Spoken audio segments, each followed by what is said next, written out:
वारी हनुमान येथे दुर्दैवी घटना. दर्शनासाठी गेलेल्या तरुणांचा नदीत बुडून मृत्यू.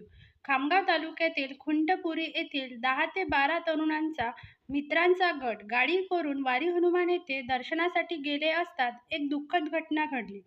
दर्शन आटोपल्यानंतर परतत असताना गटातील योगेश प्रकाश वानखळे वय 20 युवकांचा पाय घसरून तो नदीत पडला आणि पाण्याच्या प्रवाहात बुडाला. घटनेची माहिती मिळताच नांदुरा येथील ओम साई फाउंडेशनच्या स्वयंसेवकांनी तातडीने घटनास्थळी धाव घेतली. बचाव कार्यात विलास निंबोडकर, राजू खंडारे, कृष्णा वसोकार, अविनाश ठाकूर, प्रतीक देशमुख, अनंता वडोदे, सागर कुटे, सागर डवंगे, सुमित घाटोळ आणि ओम अवचार या स्वयंसेवकांनी सहभाग घेतला. सुमारे 11 वाजेच्या दरम्यान संबंधित युवक नदीच्या पात्रात आढळून आला.